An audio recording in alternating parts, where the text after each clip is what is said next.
Nos 4 organisations syndicales solidaires, l'AFSU, l'AFA et la CGT, publient donc aujourd'hui un livret intitulé « La fonction publique du XXIe siècle ». Cette démarche inédite, elle illustre à la fois le caractère très particulier de la période et tout ce qu'il révèle sur la nécessité d'avoir une intervention publique forte à la hauteur des besoins. Nous pensons aujourd'hui qu'il est extrêmement important que nous soyons unis pour porter un projet ambitieux, un projet d'avenir qui nécessite des choix forts, un investissement dans la fonction publique parce que nous sommes convaincus que pour répondre aux besoins du pays, pour faire face aux défis de la période et aux défis à venir, nous avons plus que jamais besoin d'une fonction publique forte dans ce pays.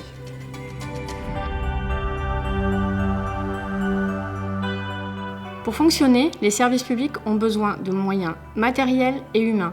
Cela fait de nombreuses années que nous le disons, nous le répétons, cela se vérifie encore pendant la période de la pandémie.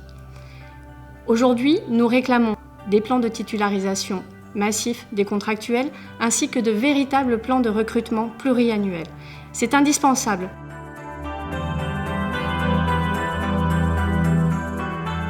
La crise sanitaire que nous venons de traverser a mis en exergue les difficultés rencontrées par les agents publics.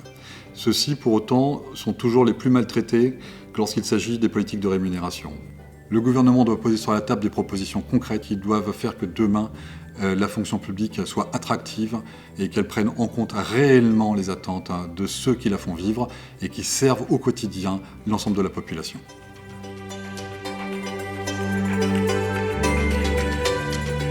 La crise sanitaire a montré le besoin de personnel qualifié, formé, pérenne, stable, sur qui on peut compter. Le statut de la fonction publique aujourd'hui est attaqué par la loi de transformation de la fonction publique qui vise à recruter davantage de contractuels, qui vise aussi à supprimer un certain nombre d'instances. On a toute une série de prérogatives des commissions paritaires qui ont été supprimées. Nous demandons l'abrogation de la loi de transformation de la fonction publique.